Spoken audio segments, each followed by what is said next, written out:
Well, hello, I am Matt Williamson. This episode is brought to you by Live Casino, as always. We got Senior Bowl rolling along here, as always, or this time of year between the championship games and the Super Bowl.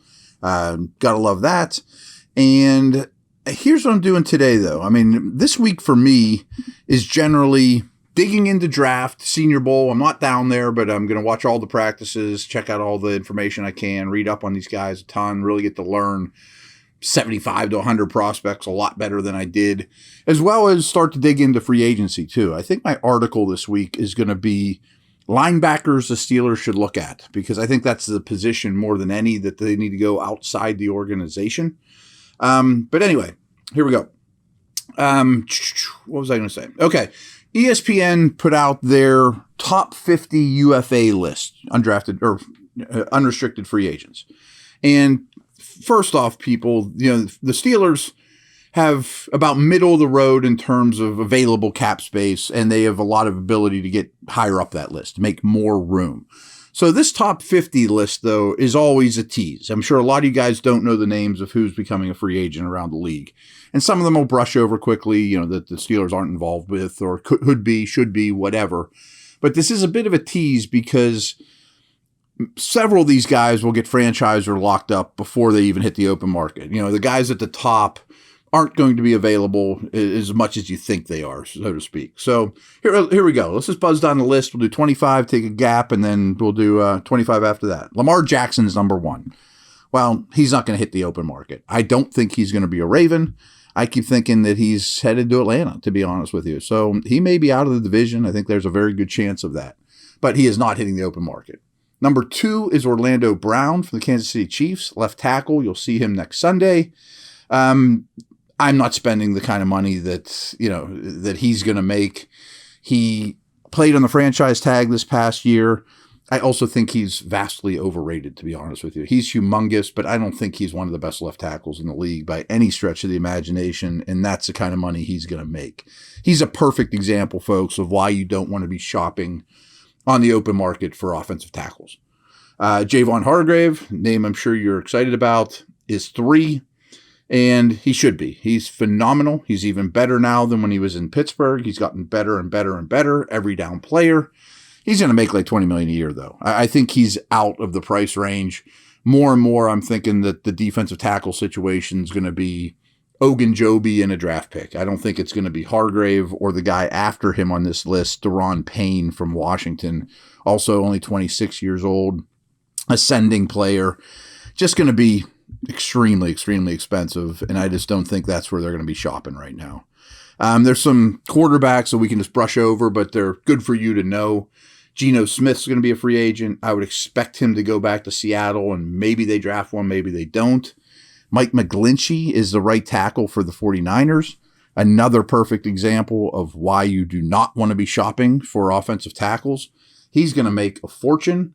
And he's not that good. I mean, he's a fine right tackle. He's a run blocker. He's not great in the drop back game. He fits that system. They probably have to keep him. They don't have a first or second round pick. But you're going to have more invested in Orlando Brown and Mike McGlinchey than you want to. I mean, it's just, you want to draft tackles and keep them. You just don't not want to be shopping in that aisle ever. Tom Brady's 7th on this list. Pretty sure he's not going to be a Steeler. Maybe he goes to the Niners, especially with this Purdy injury. Who knows? It'll be, of course, one of the off-season topics without question. Saquon Barkley comes in at 8. He's only 26. They said they're not going to franchise him in New York, but he's such a big part of that offense. I think you tag him for a year. Don't let him hit the market. He's really interesting to me, though, because Daniel Jones is going to be on this list, too. Can they extend Jones and tag Barkley? Is that smart? Who knows? But the Steelers won't be involved with Barkley, but he is an interesting guy. So Jamel Dean is a 26-year-old corner from the Bucs. Good player. I mean, he's tall, he's long, he can play press, he can play off. I think that's more than I want to spend. I don't think I want to be shopping for the top corner in free agency. He's probably, I'm not going to guess the numbers, but it's a lot. I would much rather go the Sutton and early pick route at corner than invest in a guy like Dean, have that much locked up in him. But that's the kind of money he's going to make. I mentioned Daniel Jones before. He comes in at 10th on this list. Of course, he's not for the Steelers, but when his contract comes out, whether it's with the Giants or elsewhere, I think a lot of you will be dumbfounded. You'll be like, really? $35 million a year for Daniel Jones? I mean, it's going to be something in that neighborhood because inflation. And I should have mentioned this probably yesterday, but salary cap went up substantially. The league is very healthy. These guys are going to get paid heavily. It's a great year to be a free agent. That's for sure. Heck of a lot better than the last couple. So you're going to have to spend a lot of money on these dudes, especially these top 10 type players that we're mentioning. A name you're probably familiar with in the division, Jesse Bates. He played on the franchise tag this past year, true free safety. He's going to be looking for Minka money. My hunch is the Bengals won't give it to him, that they'll give money to Higgins and Burrow and those type of dudes, O-linemen, and Bates will actually hit the market and be very wealthy in the end. Dalton Schultz, tight end for the Cowboys, is 12th on this list. Good player. I think you let him walk if you're Dallas. They have some young guys I kind of like, Ferguson. They don't have a lot of cap space for these type of things. So I think he gets on the market. Signs kind of like Hunter Henry and Jonnu Smith a couple years ago, where you're like, wow, that's a lot of money for Dalton Schultz, a slightly above average tight end, in my opinion, who's not unbelievably talented. Again, not for the Steelers. James Bradbury's a name maybe you're interested in too. I mean, for whatever reason, the Giants moved on from him, mostly because of salary cap reasons. He's 30, had a really good year for the Eagles. Corner. More of a zone guy. He's going to get paid a ton, but a 30-year-old corner that's going to be as expensive as him probably isn't for me. I think I'd rather roll with the Sutton and, rookie contract type of situation, early pick, than go down the Bradbury, especially at his age. There is an older corner I have a little bit of interest in, though. We'll get to him. C.J. Gardner-Johnson, safety, but he's also a nickel. He wouldn't be your KZ. He'd be closer to Edmonds. Actually, he's more like Minka. Really feisty guy that you hate playing against. Only 25. I'm thinking he's out of my price range for what he would bring to this team. I think I'd rather roll with KZ and or Edmonds and or a pick than going down the Gardner-Johnson route. Jawan Taylor is a big offensive tackle for the Jags. Pure right tackle. He'll get paid well. He's probably a below average starter, not a ringing endorsement. Not for me, obviously. This guy's interesting, though. Starting to get in the neighborhood where I think you can start shopping. This is number 16. You're probably going to be like, really, Matt? Draymond Jones is a defensive tackle for the Denver Broncos. 6'3-ish, somewhere between 280, 285. More 3-4 D end, if you're putting it in Steeler terms. But he's an interior pass rusher, and he's a really good one. And people don't seem to be on top of that. He's only 25 years old, ascending guy for sure, can kind of line up all over the front. He's not going to play a million snaps against the Ravens, stuff in the run, but you line him up next to Hayward on passing downs and some other downs as well, of course. I think he's really intriguing. Don't know what he'd cost. But I'm calling his agent for sure. Draymond Jones, defensive tackle, Denver Broncos. Josh Jacobs, I'm sure you guys all know who he is. He's not for the Steelers. I would imagine the Raiders franchise him after a phenomenal year. They're kicking themselves for not picking up the fifth-year option. Here's a name you've been wanting to hear. Number 18 on the list, Tremaine Edmonds. Terrell's brother, of course. He's only 25. He's younger than the Steelers' Edmonds. Had a really good year. I mean, as I've told you a million times, these highly drafted linebackers sometimes take a while because offenses manipulate them so much. He has uncommon height and length and tools. Really put it together this year. I think he will hit the open market. I mean, Milano, they're true every down linebacker. These guys played every down anyways. They live in nickel, and there's two linebackers on the field all the time for the Bills. But Milano's already getting paid. Allen's contract's kicking in. I'm all for signing both Edmond brothers, and Tremaine will cost more than his older brother, but I mean, he's the 18th ranked free agent on this list. Tony Pollard isn't for the Steelers, but I think Dallas is crazy if they don't bring him back and move on from Zeke. I mean, he's just much more explosive. An edge guy that doesn't really fit here is Marcus Davenport. He's more of a true 4-3 power defensive end. Already 27 years old. Not for the Steelers, but an intriguing guy in the market. Curious what he makes. So here's a great example. Like, I forget who I was talking with, but I know a lot of people out there are frustrated with Deontay Johnson's contract. Well, I told you the cap's going up. All these guys are going to get paid heavily. This is a bad free agent wide receiver year. And the top guy on the market is Jacoby Myers from the Patriots. I know some of you guys are down on Deontay. I would much rather have Deontay than Jacoby Myers. And I bet Myers, once he hits the free agent market, is making like $10 million more a year than Deontay. I mean, seriously. I mean, these guys are going to be in massive demand. That's why I loved locking up Miller. I mean, I'd rather have Myers than Miller, of course, Anthony Miller. But you now have 4 receivers in the mix for the Steelers and probably a draft pick. I think that's a nice position to be in as opposed to shopping in a really weak market for wide receivers. Interesting name here. Really good player. Still really good player. Potential Hall of Famer, 33-year-old Levante David. Like, I think the Bucs blow things up. He's an all-time great Buck.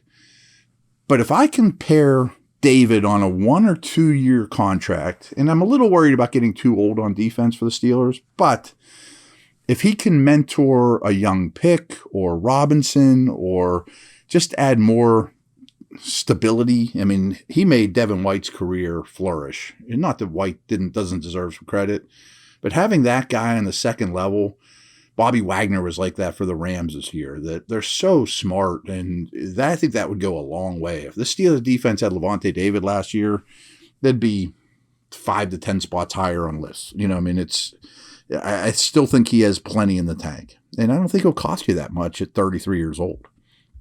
Jordan Poyer, also from the Bills defense, unlikely to return, but likely to get paid more than I'm interested in to pair with Minka.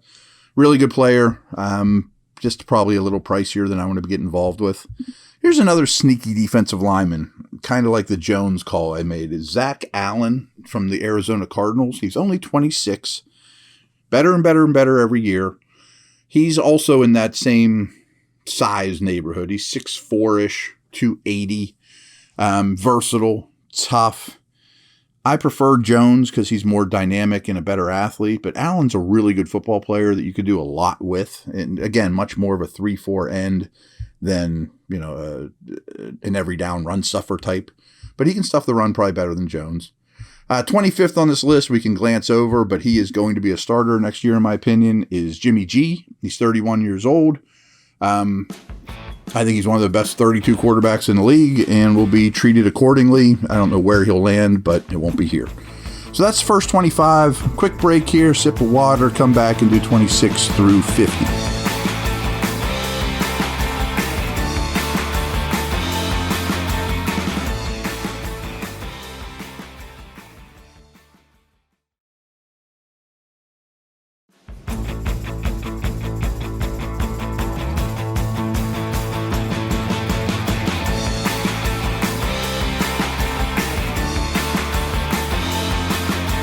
Number 26 on the list is Odell Beckham Jr. Not for the Steelers. I'm a little shocked that nobody signed him late in the year to a 2-year deal, flirted with Dallas. Dude, I don't know what he has left, to be honest. Who knows? He's 30 years old, and the last couple of years haven't gone great for him. Juju is 27. He's 26 years old as well. I mean, remember, he came in the league unbelievably young. People haven't paid him well. He's been on the open market the last 2 years and has not made much. He's really strictly a slot. I think letting him go was the right move. I'm not interested in bringing him back. He's a quality player, but he's not special. I mean, he's kind of just a guy. So now we get to the first Steeler, and that's Cam Sutton at 28. We've talked about him plenty. I would be talking to him as we speak, trying to get him locked up. That would be a real security blanket to make the rest of the offseason fall in place if you could lock him up in the coming weeks. We've had plenty to talk about him, though, obviously. Evan Ingram is at 29. Modern-day flex tight end, first-round tight end that took some time to get going, but had a heck of a year for the Jags. He can really run. He's going to make some money. I think he's a franchise tag candidate. I would have him over Schultz on this list, honestly, amongst tight ends. Here's a name that I'm interested in as well. 29 years old, defensive tackle, Dalvin Tomlinson, Vikings. Power player, stout, thick, not known as a pass rusher, but eats up double teams, more nose-ish than those other guys I mentioned, for sure. But he's a good football player, and he gets you 2 or 3 sacks a year. I mean, getting a little better in that department, but he's a quality player. I would certainly be kicking the tires on Dalvin Tomlinson. Here's another one that I like a lot that you probably don't know, or some of you don't know. I'm sure plenty of you know him. What do I know? David Long. I'm sure there's some WVU fans out there. Linebacker, Tennessee Titans. He's 26 years old. A little smaller. He's under 6 feet, like 225, 230. Great recognition, instincts, reading, coverages, two-way player, blitzer, ascending rapidly. David Long, to me, could be my starting off-the-ball linebacker all day long. I didn't mean to do that, but that was funny. There we go. David Long is a name you need to know. Again, not household names like a Draymond Jones, but these are guys I invest in. These are guys the Steelers invest in. Ascending young guys coming off their first contract that aren't household names, are smart free agent strategy. Yannick Ngakoue is an edge from the Colts. He's been bouncing around the league a lot, doesn't really play the run, isn't for the Steelers. Mike Gesicki for the Dolphins probably also isn't for the Steelers. He's listed as a tight end, but really he's a big slot receiver that can run. Never fit in with Miami's new scheme at all. They franchised him. I don't know why. Didn't hardly ever use him. He would be a big slot. I mean, honestly, he's not much different than Chase Claypool. I mean, I don't think that the Steelers are after somebody like that. To spend money on Mike Gesicki or Evan Ingram, but those guys would play the Claypool big slot role here. Who we got next here? Rock Ya-Sin, Raiders. Interestingly enough, he got traded for Ngakoue, who's 2 picks up here. He's okay. I always had a little higher hopes for Ya-Sin. Doesn't take the ball away a lot, but he has size. He can press you at the line of scrimmage. I'd prefer Sutton. I would have Sutton on this list, but higher on this list. But Rock Ya-Sin would not be a bad pickup. I mean, I don't think he'll play the slot for you. He's an outside corner. He's good, but those guys are going to be expensive too. I'm not in the market for guards, to be honest with you, because I think if you get a tackle, Moore could go to guard. If you get a center, Cole could go to guard. And I think the pair of guards is fine.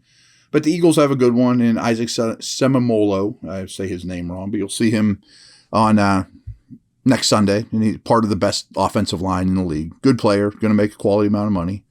I like DJ Chark as well. He's 36th on this list. Probably not for the Steelers, though. I mean, he's a outside the numbers, fast, long-legged, 6'4" type of dude that can get downfield and make big plays.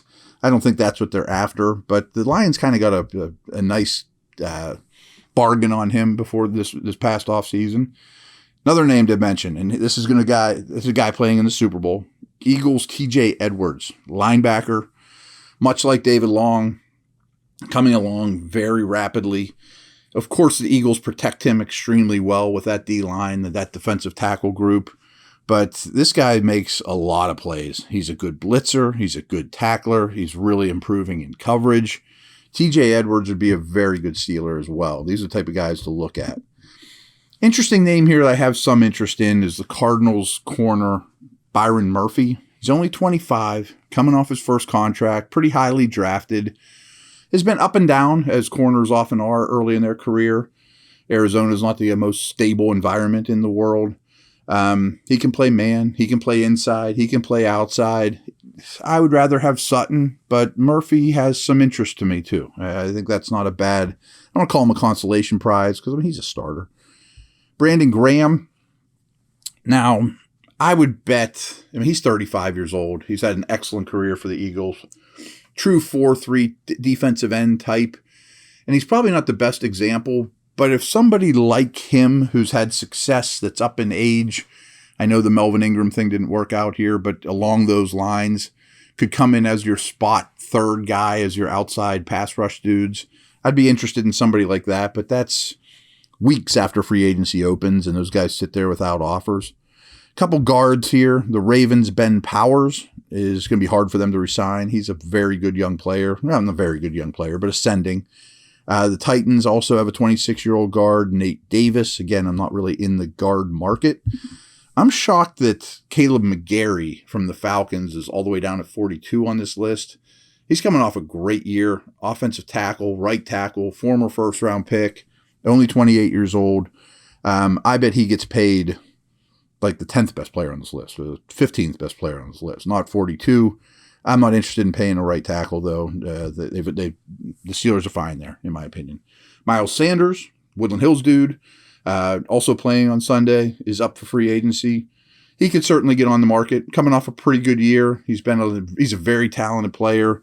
Steelers aren't going to be signing a linebacker, though, or a running back. They are going to be probably signing a linebacker. And Drew Tranquill from the Chargers is 44th on this list. He had a good year. I like this guy quite a bit as well. He had 5 sacks as well. He's a little smaller, but he moves really well. Seems to be getting better, but he's already 28. He's a little older than a couple of these linebackers, but he would be on my list of off-the-ball guys to pursue, and that's a good list this year. I mean, we've already gone over 5 or 6 of them, but there's some that won't even make this list that I'll be interested in. Again, I think I'm going to write that article tonight about off-the-ball linebackers to go after. Another guard is Dalton Risner from the Broncos. I bet he gets paid well, but not by the Steelers. Someone I'd have a little bit of interest in is Von Bell from the Bengals. If you don't bring back Edmonds, Bell is a strong safety type. Seems to make a few more plays than Edmonds. I'm not sure who I'd prefer. I might prefer Edmonds of the two, and Edmonds isn't on this list. Bell is. But he's a quality player that the Bengals are going to have a hard time retaining. Both the Bengals starting safeties are free agents. That's why they used a first-round pick on a safety last year. But he'd be interesting. I mean, I'd rather keep Edmonds, I think. Arden Key is a disruptive defensive lineman. I mean, he's more 4-3-N, but he bumps inside. He's had an up-and-down career, but he's really starting to find himself. I don't think he fits here, but it'll be interesting where he goes. And here's another old dude in the Levante David mold. He's 33, Patrick Peterson. He's one of the bright spots on the Vikings defense this past year. There was a stretch where he was the best corner in the league. This would kind of be a Joe Hayden type move. Like, hey, you want to come to a stable organization on a 1-year deal, 2-year deal at most. Still played really well. Ridiculous talent. And I'm thinking Patrick Peterson mentoring a first-round pick. Like that would be a really nice situation there. And he can still play. So at the right price, I mean, I'm not real interested in getting a bunch of old dudes, but the right price, I'm curious how that'd work. Jadeveon Clowney probably won't be back with the Browns. No, thank you. I think he's way too overrated, non-productive, hard to count on, whatever you want. Last name on this list is Sam Darnold. I don't know. I think he's going to be like Trubisky, where he'll end up going to a team that drafts someone high. Didn't play bad for the Panthers this past year, but that's not the Steelers' move. And then one more name I just threw out there because I didn't realize he was up this year is the Niners' Azeez Al-Shaair is a linebacker off the ball. That I mentioned I host a podcast, Peacock and Williamson. Well, Peacock is a big Niners guy, and because they have 2 other excellent linebackers there, Greenlaw and Warner, that Al-Shaair is very, very likely to hit the open market. Yes, sign me up. He's 25 years old. He flies around the field. He will absolutely be on my off-the-ball linebacker list to target. So another name there that's kind of under the radar a little bit that would work out well for the Steelers. So some interesting dudes there. And why I wanted to do that was because about 10 of the guys I were interested in are not household names, Draymond Jones, guys like that if you hear their names spitting out there, I mean, I'll tell you more about them, obviously, if they become a Steeler. But there's some interesting dudes that aren't going to be Saquon Barkley, Tom Brady, huge name dudes that are fit in here really well. And those are the type of guys I'd be pursuing this year. So, all right, we'll talk tomorrow.